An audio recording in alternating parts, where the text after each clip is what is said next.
পৃথিবী গোল হওয়ার মধ্যে অবস্থিত জল মহাকাশে কেন পতিত হয় না?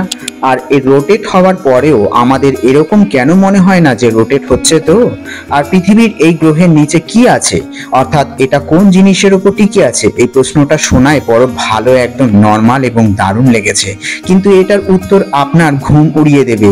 এই আজকের এই ভিডিওতে এরকমই কিছু উত্তর দেব যা পৃথিবীর সাথে ডুবে আছে। যদিও পৃথিবীর নিচে কিছুই নেই, তাহলে এটা একই জায়গায় কি করে টিকে আছে? এটা সোজাসুজি কারণ হচ্ছে সূর্যকাল গুরুত্ব আকর্ষণ বল পৃথিবী সূর্যকে 30 কিলোমিটার প্রতি সেকেন্ডে চক্কর লাগায়, অর্থাৎ প্রদক্ষিণ করে, যেটার ফলে এর অরবিট স্টেবল হয়ে থাকে। আমরা সূর্যের গুরুত্ব আকর্ষণ বলকে দেখতে পারি না, কিন্তু সেটাকে ডিটেক্ট অবশ্যই করতে পারি। সৌরমণ্ডলে উপস্থিত সমস্ত অবজেক্টের গুরুত্ব আকর্ষণ তার নিজের জায়গায় টিকে আছে।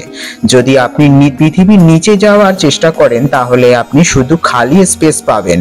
যদিও বা লম্বা সময় ধরে চলার পরে আপনি কিছুই তারা বা আকাশগঙ্গা দেখতে পাচ্ছেন, যা পৃথিবী থেকে কোটি প্রকাশকারী দূরে অবস্থিত। পৃথিবী তার নিজের কক্ষপথেই বা কেন, আর এই সূর্যের চারিদিকেই বা প্রদক্ষিণ কেনই বা করে? এই প্রশ্নটা শুনতে অবশ্যই খুব সাধারণ হতে পারে, কিন্তু এর উত্তর খুব ইন্টারেস্টিং। আপনাদের অনেকেই এই কথাটা মানতে চান যে পৃথিবী সূর্যের প্রদক্ষিণ করে গ্র্যাভিটেশনাল ফোর্স এর কারণে করে, যেটা পুরোপুরি সত্যি, কিন্তু আমাদের প্রশ্ন এর থেকে আরো ডিপ। আসলে আমাদের পৃথিবী সূর্যকে কেন প্রদক্ষিণ করতে শুরু করেছিল? এই সত্যটাকে এই উত্তর জানার জন্য সৌরমণ্ডলের শুরুর দিকে যেতে হবে আমাদের। যখন আমাদের সৌরমণ্ডলের জায়গায় একটা সব থেকে বড় আলো আর গ্যাসের মাধ্যমে তৈরি একটু মেঘ তৈরি হয়েছিল, যাকে বৈজ্ঞানিক দিক থেকে বৈজ্ঞানিক সোলার নেবুলার নাম ধরেই ডাকা হয়। সোলার নেবুলারে কিছু গতিবিধি বলেই ডাকতো। এই সোলার নেবুলারে কিছু গতিবিধিও হচ্ছিল, যা আগে এগোলে আমাদের সূর্যের নির্মাণের কারণ হয়েছিল। কেন্দ্রের গুরুত্ব আকর্ষণ বেশি হওয়ায় ধীরে ধীরে সেখানে ম্যাটার কালেকশন শুরু হয়ে গিয়েছিল, আর ওই মেঘের ডেনসিটি বাড়তে লাগলো। আর অ্যাঙ্গুলার মোমেন্টাম এর কনসার্ন করার জন্য মেঘের কেন্দ্র তার নিজের কেন্দ্রতেই রোটেট করতে লাগলো। অ্যাঙ্গুলার মোমেন্টাম যদি না জেনে থাকেন, তাহলে বলি। অ্যাঙ্গুলার মোমেন্টাম কিছুতেই ঘুরতে অবজেক্ট মোমেন্টামকে বলে। যেমন ভাবে কোনো কিছু দ্রব্যমান বাড়তে থাকে, কিন্তু সেটা রেডিয়েন্ট কম হয়, সেরকম ভাবেই অবজেক্ট রোটেশন স্পিড আরো তীব্র গতি হয়। উদাহরণস্বরূপ বলা যায় যে যখন কোনো নৃত্যশিল্পী ঘোরে, তখন তার হাতটাকে নিজের ভেতর দিকে ভাঁজ করে নেয়, তখন হঠাৎ করে তার গুরুত্ব বেড়ে যায়। ওইখান থেকেই তার হাতটাকে একটু বাইরে বার করে, তখন তার রোটেশন স্পিড কম হয়। এই জিনিসটাকে অ্যাঙ্গুলার মোমেন্টাম বলে। সোলার নেবুলার কেন্দ্রতে ম্যাটার একসাথে হওয়ায় সেটা দ্রব্যমান বাড়তেই থাকছিল।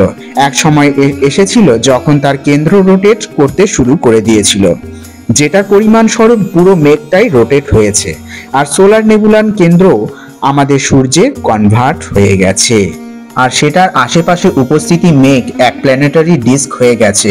আর আমাদের গৃহের নির্মাণ হয় সূর্য হওয়ার কিছু লক্ষ বছর পর। আমাদের পৃথিবী নির্মাণও শুরু হয়ে গিয়েছিল এখন, কেননা নির্মাণের ঘুরন্ত প্ল্যানেটারি ডিস্কের মাধ্যমে হয়েছিল, এই জন্য এও সূর্যের প্রদক্ষিণ করতে লাগলো। কিন্তু আপনি কি কখনো এটা ভেবেছিলেন যে আসলে ইমোশনাল ফিল কেন হয় না? পৃথিবী 30 কিলোমিটার কন্টিনিউ মহাকাশে এগিয়ে চলেছে, কিন্তু এতটাই দূরত্ব গতি হওয়া সত্ত্বেও আমরা কিন্তু এর গতি বিন্দুমাত্র আন্দাজ করতে পারি না। আসলে এটা কেন এরকম হয়? এর উত্তর বড়ই সিম্পল। আসুন তাহলে জেনে নিই। আমরা পৃথিবীর রোটেশনটাকে এই কারণে নোটিস করতে পারি না, কারণ কনস্ট্যান্টলি। তাহলে একটা উদাহরণ দিই। ধরে নিন আপনি একটা বাসে বসে আছেন, যেটা একটা খুব ভালোভাবে স্মুথ রোডে চলছে। ওই বাসের জানলা পর্দা দিয়ে পুরো ঢাকা। যদি আপনাকে এই ব্যাপারে কোনো সূচনা না দেওয়া হয় ওই বাস চলছে, এটা খোঁজ না নিয়ে পারবেন না যে আপনি কিভাবে একটা মুভিং বাসে আছেন। কিন্তু এই ব্যাপারটা সত্যি। যদি ওই বাসের গতিটাকে স্লো করে দেওয়া হয়, বা স্লো করে দেওয়ার জন্য ব্রেকটাকে অ্যাপ্লাই করা হয়, কিংবা জোর বাড়ানোর জন্য এক্সক্লেটার প্রেস করা হয়, তাহলে এরকম তো আপনার ছোটখাটো ঝটকা তো লাগবেই, যেটাতে আপনি এটা বুঝে যাবেন যে আপনি কি বাসের মধ্যে ভেতরে আছেন।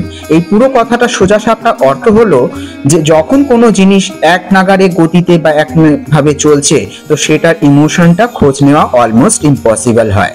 কিছুটা এইরকম আমাদের পৃথিবীর সাথেও হয়। পৃথিবী একটা কনস্ট্যান্ট স্পিড সূর্যকে প্রদক্ষিণ করছে, যেটার কারণে আমাদের ওই রোটেশনের ব্যাপারে জানতে পারি না। আমাদের পৃথিবী গোল আছে, তো ওটার নিচের পোর্শনেও জলটা পুরো মহাকাশে কেন পতিত হয় না? এই প্রশ্নের উত্তর সোজাসুজি উত্তর আছে একটাই, গুরুত্ব আকর্ষণ এসকে ভেলোসিটি। আমাদের পৃথিবীর গুরুত্ব আকর্ষণ বল এটার ওপর উপস্থিত জিনিস কেন্দ্রের কাছাকাছি টানতে চেষ্টা করে। যদি আপনি এটা থেকে বাইরের বেরিয়ে আসতে হয় তাহলে আপনাকে কম করে 12 কিলোমিটার প্রতি সেকেন্ডে ছুটন্ত গতিতে উপরে উঠতে হবে। যখনই কোনো রকেট বা স্পেস ক্রাফটকে মহাকাশে লঞ্চ করা হয় তখন সেটা প্রতি 12 কিলোমিটার থেকে আরো বেশি রাখা হয়, যাতে পৃথিবী থেকে বাইরে বেরিয়ে আসতে কোনো রকম অসুবিধা যেন না হয়। এই বিষয়টাকে বিজ্ঞানের ভাষায় এসকে ভেলোসিটি বলা হয়। পৃথিবীর মধ্যে উপস্থিত সমুদ্র এটার উপর সদা সর্বদাই চিপকানো আছে, যেটার কারণে এর উপর খুব ভারী তাপমাত্রায় গুরুত্ব আকর্ষণ বল অ্যাপ্লাই হয়। এই গুরুত্ব আকর্ষণ বলের কারণে জল মহাকাশে পতিত হয় না। আশা করি বন্ধুরা এই ভিডিওটি আপনাদের মনে খুবই লেগেছে এবং খুব ভালো লেগেছে। আজকে এই নতুন ভিডিও থেকে কিছু শিখতে পারলাম। ভালো লেগে থাকলে অবশ্যই শেয়ার সাবস্ক্রাইব করে দেবেন। যদিও এটা একটা সায়েন্টিফিক ভিডিও অর্থাৎ বৈজ্ঞানিক ভিডিও হলেও এটার সাথে প্রকৃতির একটা কোথাও না কোথাও কানেক্ট আছে, মিল আছে।